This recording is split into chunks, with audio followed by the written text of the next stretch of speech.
get a sense of what is going on, right? Seeing that we would be discussing this afternoon what is confession, I decided to give a little study on the sanctuary, because it is there in the sanctuary that our sins are dealt with.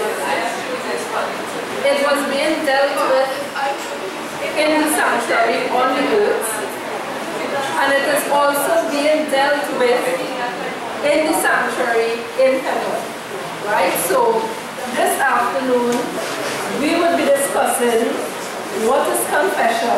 So I decided to give a study on the sanctuary. Right? Okay, so what is on the board? What do you see on the board? This is a replica or a drawing of what the sanctuary looks like, or what it used to look like when it was on the earth.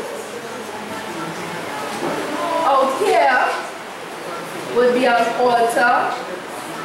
It's called the altar of burnt offering. And it is here that the blood of the animals will be slain. And it is here that the priest would gather the blood of the animal, right? Obviously, the priest is going into the apartment itself. The priest has to make sure to wash himself, right?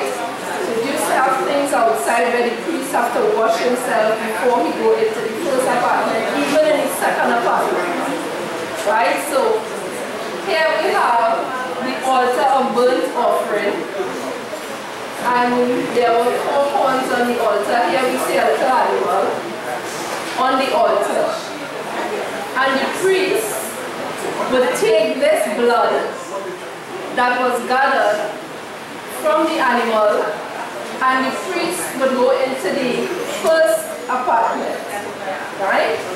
So let us start off from the priest going into the first apartment. Let's have a word of prayer and start our study. Most kind and eternal Father in heaven, as we come before you this afternoon, please help us to understand what we are going to discuss in regards to the sanctuary. We pray, dear Lord, that as we see these beautiful truths, that our sins, dear Father, will be confessed in the right way in the sanctuary. We thank you for your love and your mercy. These mercies we ask in Jesus' holy name we pray. Amen. Right, so the priest took the blood, and the priest went into the first apartment. Right? The priest went into the first apartment. The priest would do this work of going into the first apartment every single day of the year. Right? The priest would go into this first apartment every single day of the year. But on one day, one particular day, right, on a day called the Day of Atonement, the priest would go into this second apartment. So this second apartment was forbidden not to go into until that Day of Atonement day. And when the priest would go into the second apartment on the Day of Atonement day, right, there would be other priests outside. So it wouldn't be just one priest. It would be more than one priest. Because when you're going into the second apartment to do the work of confessing the sins of Israel, and for doing the work of blood, this apartment here, the priests, when they are going into that apartment, cannot have one minute of sin in him. Not one half of, quarter of. This priest has to be totally sin-free. Right? If this priest blood on the Day of Atonement. And this priest went into this second apartment, and he had one sin in him. What they used to do is that they used to take a chain, put it around the priest's foot, and let him go into the second apartment. And what they will do is that if they heard any noise in regards to the chain, they will know that the glory of God, the Shekinah glory of God, right? Because the priest had whatever sin in him, they would put that chain and they would pull him out of the second apartment and they would send in the next priest. When this work was done, all Israel have to make sure and clean themselves. You cannot come to this service any and anyhow. This service, when this priest went into this apartment, and this priest was doing the work in this apartment, all Israel, the Bible show, was in sackcloth and ashes. You know what they do with sackcloth and ashes? They take the ashes and they throw it on themselves. They were in penitence, they were in repentance, they were in searching of heart, deep searching of soul. You understand? Lord, am I sin free? Lord, do I have one sin in me? Lord, am I perfect before you? Am I walking perfect before you? That is the experience that the children of Israel had outside of this apartment here when the priest went into this apartment. So the people outside would not be gazing and talking and saying anything they want and doing anything they want, not recognizing that a solemn work is going on in this apartment. Never, never was that so. They would be in repentance, they would be in deep sorrow for sin, they would be in contrition. Not one iota would they have of transgression when the priest is in here, doing the work in here. By the way, is this apartment open right now in heaven? Well, this was a replica of what was on the earth. But the Bible shows us that in 1844, an apartment opened in heaven. And the apartment was the second apartment. What was the work, or what is the work the priest is doing in this second apartment? What is the work? Judgment. It's called investigative judgment because there are books here, and there are different books. There are the Book of Life, the Book of Remembrance, the Book of Iniquity. The Book of Life, in the Book of Life is placed every single soul, every single Christian that have called upon the name of Jesus Christ, have repented of their sins, have accepted the truth. Their name is written in the Book of Life. And that name, when it is written in the Book of Life, is not blotted out until the investigative judgment. So if you apostatize and you backslide, your name will be blotted out when this investigative judgment starts. There is also the Book of Remembrance. That book is a book that has all the good works that you and I have done from the time of conversion. I'm not just talking about going and feeding the poor. I'm not just talking about helping someone on the hill. All all the good work. You see the work of coming to church and keeping the Sabbath day holy, that is a good work. The good work of paying attention to the truth and applying the truth to your characters and developing a personality trait, that is a good work. That goes down in the book. The work of when you come to church, you encourage one another, you encourage one another in the truth, you encourage people to live holy, you give a word when you're supposed to. That is every single good work that you and I do when our names is entered into that book of life is written in the book of reference. However, if you and I decide not to follow the Lord and our name comes up in that investigative judgment, those words will not be rewarded unto you. Okay? Fair enough? Fair enough. But there are also the book of iniquity. And that iniquity is the constant, habitual sin that we have done. You see, when you and I came to the truth, when God granted unto us conversion through the gift of life and given to us the Holy Spirit, right? He justified us. He made us sin-free at that point in time. He changed us, but He didn't change us just like that. He changed us because we saw our ways are wrong. We repented. And He changed us because we believe. We believe the truth that He is showing us. So He changed us because we repent and we believe.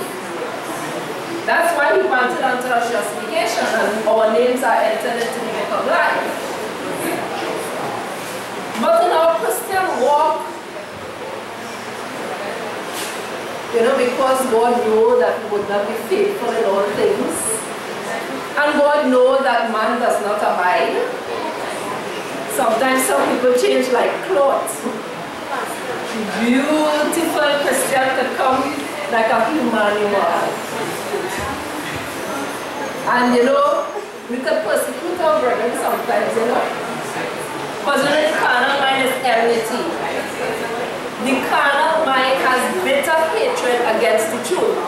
So when you and I are not abiding in the faith of Jesus Christ, in our mind,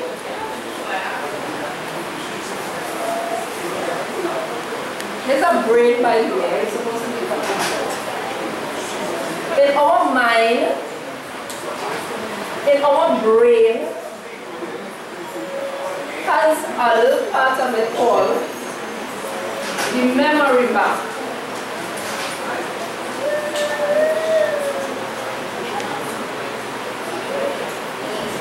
So in our mind, in our little brain, is called the memory bank. Right now, I am talking to you.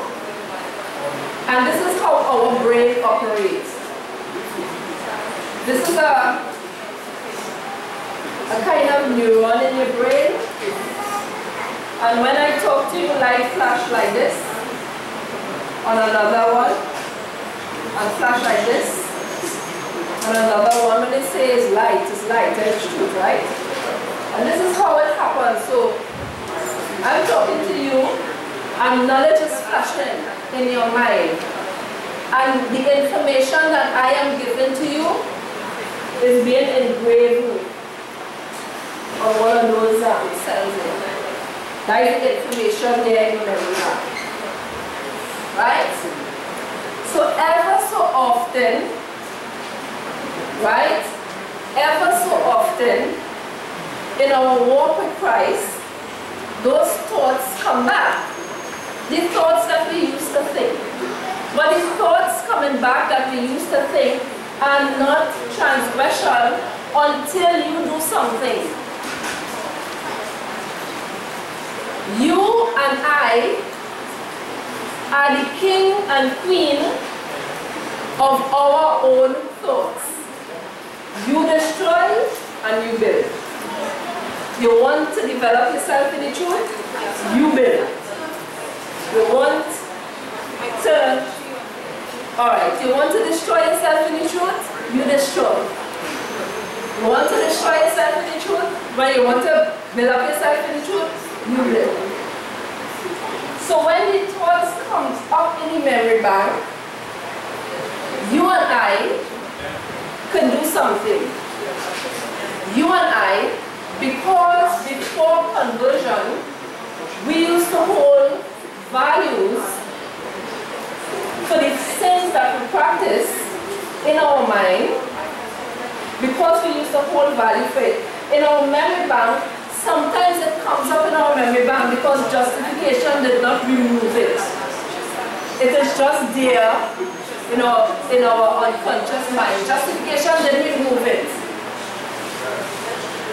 But when it comes up, you and I, the Bible says, have to work out our salvation with fear and trembling. So when you start to think a thought, and you recognize that thought is not in the truth, your antenna is supposed to go up, ding, ding, ding, ding, ding. Am I in faith? Am I thinking right? Am I reasoning right? That's always supposed to come. Some people say, oh well, it's just a thought. And they think this and they think that and they do. A whole story comes out of that thought. And when that thought comes up, with that thought, because thoughts multiply,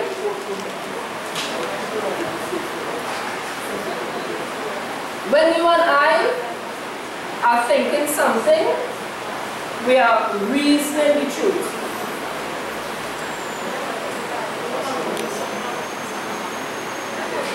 That's why the Bible said, come let us reason together. So we are reasoning the truth.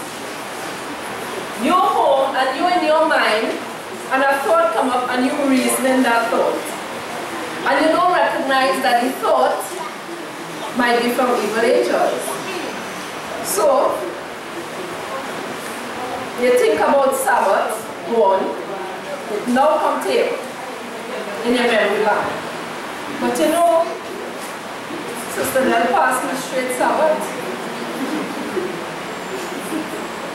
And here the thought now, but you ain't say, oh gosh, Sister Nell will be have plenty on her mind. You now start to think, but you know she talked to other people. She talked to Carleen, she hugged Carleen, she and hugged me. And then that thought leads to another thought. You know, I don't really like Sister Nell because she's so anti-social. She just talked to other people and talked to this one and talked to that one. And then the talk goes steady, you know, the talk gets. So you know, by one little thought, one little thinking in your mind, there's a whole reasoning from that. And you know what God did? God said, you know what? I will reason to you. He says, come, let us reason together. When he comes to you and I, and he's reasoning to you and I, he's reasoning to you and I on the level of that thought. And every single one of us have a different thought, and you know that same truth that God is reasoning to you with is reaching every single one with every single problem. That truth is dealing with every single problem on the same level of that thought. So what God does, the way how the reasoning out of that same situation or scenario comes to you, like when I told you about the person reasoning about Sabbath, it goes like that. So she came to me, I saw her Sabbath. She passed me straight Sabbath.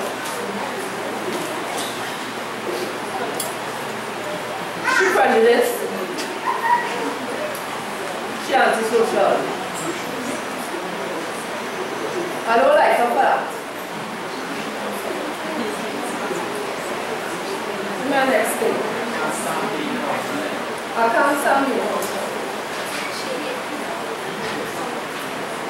Right? So this is the thought. So it was that. You know what God says? He said he will take the truth and he will reason to you the truth. So he reasoned that. At the end of this reasoning, you're supposed to get some kind of light in regards to that reasoning. That reasoning there, he said he will talk to you on that. And when he talks to you and he brings you the truth, he's trying to unreason and reason to you what is the truth of the whole thing. The thing is, the sister probably didn't even see you. Or the sister probably didn't even recognize that, you know, you could have said good morning or good afternoon. Sister probably have problems or something in her mind while she would do something like that. But you will have full reason. And you know what God says? He says, you know what? This thing that you did in your mind, that false reasoning, he said, because it is not truth, he called it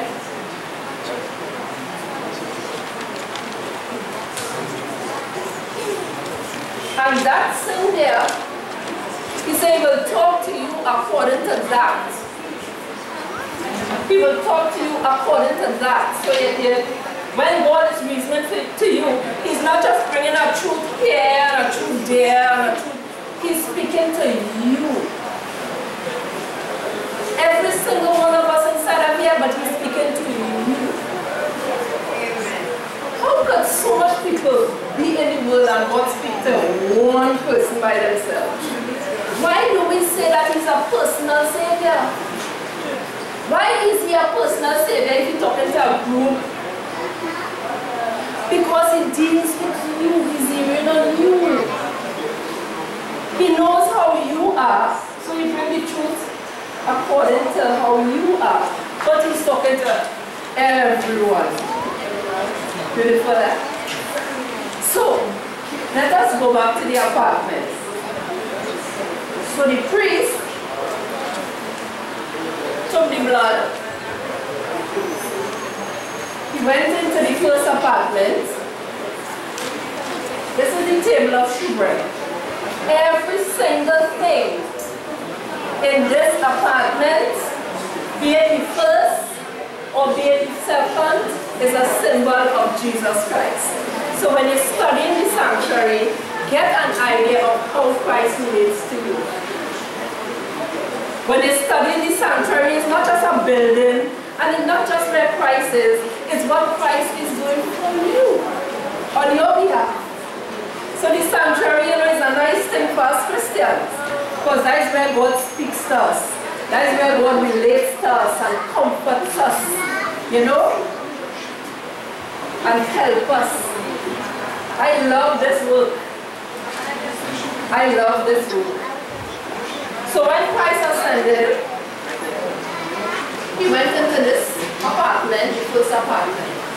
In the apartment on the earth, there was a table of shewbread on the left-hand side. Did Jesus Christ say anything about the bread? He said, "It's the bread of life." It's the bread of life. So, it is the symbol of Christ. It is all God's way of coming to you. God loves you in the sanctuary. Thy way, O Lord, is in the sanctuary. Get to know how God talks to you in the sanctuary. So on the right-hand side, we have the 7 branch or candlestick that was lighted there. Right? Who is the light? Christ. Yeah. And then when the priests go, there was the altar of incense. Right? There was a bowl here with incense. go up and make the place smell very nice. But when the priest went into this apartment, this first apartment, what the priest would do is that the priest would sprinkle blood on this veil. So the incense went up, you know, sweet smelling savor. The incense went up. And, you know, he would put the blood down. And then he will sprinkle the blood on the altar. Right? And then he will come out of the sanctuary. Right?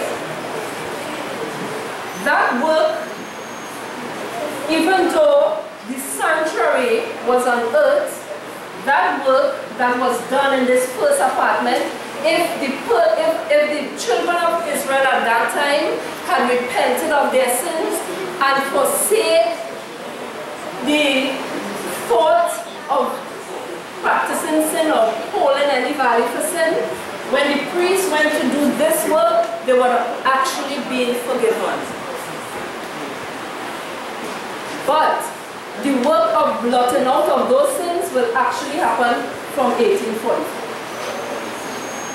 So the work that was done with blood, right, since from the beginning of the world, it was the lamb slain from the foundation of the world.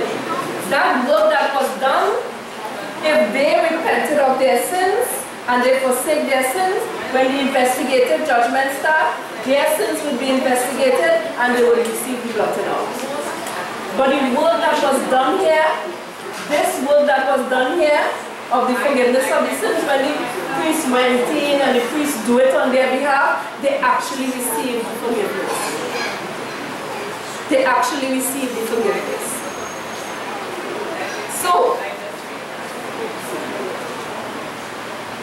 why does the priest even have to sprinkle blood on the curtain here, on the veil? Why? Why does he have to sprinkle blood on the veil? Well, blood stains. You ever try to get out a blood stain? They do all kinds of things, Brother David. They use bleach, and the bleach turn white and the blood stain still there. Huh? Huh? The cloth turn wet. So, when the priest sprinkled this blood on the veil is supposed to symbolize that our sins are confessed in the light of the truth of the plan of salvation. The only time you get in forgiveness is if it is mingled with truth. So if you don't accept the truth, if somebody is bringing up, if you were in wrong and someone is bringing the truth and you didn't accept the truth, your sins still remain. It would not be recognized as confessed, and it would not be recognized as forsaken.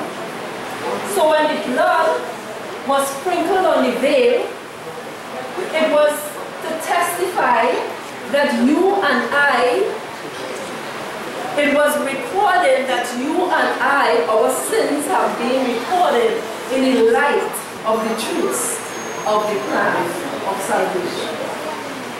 And it was there, and it was stained on the veil. If I did a sin, I bring my lamb, the priest go, the priest put blood. If Brother David did a sin, the priest go with blood. He said, boy, there's a blood for, there's so much blood for a veil. Or some incense. Sweet smelling savor. You see, when you confess and you and I forsake our sins, our prayers go up to God as a sweet smelling savor. He said, that is the sins that I could accept. So you know what? It mingled with truth. It means the person have confessed their sins in light of the truth of the plan of salvation. It is I, Yahweh. You understand? I, Yahweh.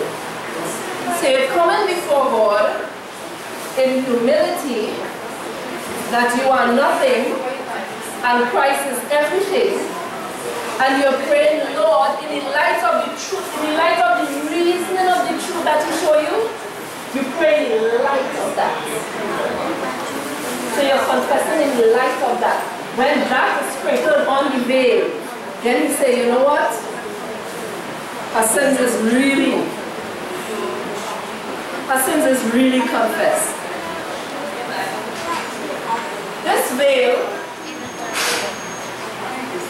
This veil here is a symbol of the book of remembrance. You see, this veil, the blood is there, and it is there for everybody to see. You know, that stained veil symbolizes your and I sin. If you and I didn't sin, the veil would not have been stained. The veil would not have been stained. So, you go before God and you pray, right? You go before God and you pray, and in your mind, hear you. But some of the things that I did, I don't think I had responsibility for them. I think it was Sister there. And you know, you ask certain people, like people that left the church, and you say, but why they're not here? And they say, Sister Dell, Brother Medina, Sister Dell, Brother Medina, oh, Brother Mary of it. The Bible says, who shall separate you from the love of God? It comes back to you. And you can, you see, you and I, because these things will happen, you and I, when these things happen, you have to learn to have something called forgiveness. What is the forgiveness? You just transgress, you just do whatever, and somebody just wrong you. Sometimes they didn't even wrong you. Sometimes they take up a prejudice situation. And because it is your friend, and because it is your family, you know, you persecute the other person. Prejudice is a terrible thing. Favoritism is a very bad thing. Because it's your friend and because it's your husband, you take that position. It's bad. Yeah, it's bad. And nothing should separate you from the love of God. So it is on the altar. It is on the horns of the altar. These here is horns. I didn't welcome. These here is horns. What does the horns show? The horns show that through the mercies of Yahweh, He hears your sins and He forgives you of them. All that work is being done for you and I. And you know, some people don't like to hear about the sanctuary. I don't know. You know, the sanctuary. Beautiful, beautiful work. When you understand what is the work that your Savior is doing on your behalf, you love the work that God is doing. You're interested in it. You're interested in it. So let us go fast because I've passed my time. So the truth of the plan of salvation, when that is sprinkled on the altar, it is supposed to give you conversion, and it is supposed to bring to you the way of salvation. That's why the Bible says, thy way, O God, is in sanctuary. No work that was done in this apartment, neither in this one, was done without blood. Without the shedding of blood is no what? Some blood has to be shed. So when Christ, the Lamb, the perfect Lamb, came on the earth and he died, and you watch him on the cross, you watch him on the cross, and he's bleeding, and he's suffering, and he said, my God, why hast thou forsaken me? You say, oh God, I feel so sorry for Christ. I feel so sorry for Christ. Did you know it's one eye that he cried out for? Amen. Sin is what separates you from God. When you see how horrible sin is, that is what killed Christ. And Christ suffered unto death. That actually killed the Lord Savior. Our sin separated us from God. And when Christ said that, the mercy, the compassion, the truth, the love he has for his brethren, for them to be saved. I'm talking about all the goosebumps. That's what Christ saw. That is what Christ cried out for. My God, why hast thou forsaken me? So, I didn't even get to go to this apartment. But suffice to be so, you all got enough?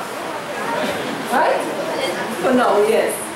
So, this afternoon, we are going to have the confession. And we are going to have what is true confession. And the confession, the Bible shows, is not supposed to be repetitious. And God knows exactly what you did. So you're confessing in the light of the truth, in the light of the reason of the truth that is true.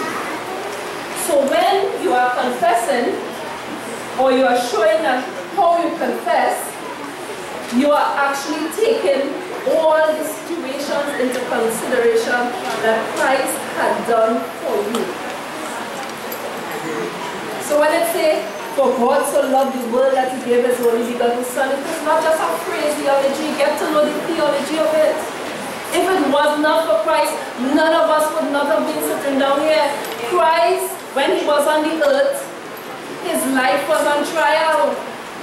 If Christ had done one sin on the earth, none of us could have been sitting down here today. You know why? Because the whole universe was looking to see if you could live sin-free, and looking to see if any one of us could live sin-free. So his example was an example for the whole universe. He had to consciously keep in mind that truth and consciously obey, and obey every single moment. Sometimes we forget. Christ had to do it. And if he had sinned, none of us could have been saved. From righteous Abel comes straight down. So you and I are here, and we are examples. We are examples because Christ's blood was shed. Amen, brethren?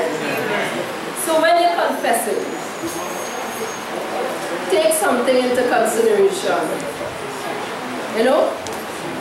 Take those things into consideration. Thy way, O God, is in the sanctuary. Amen?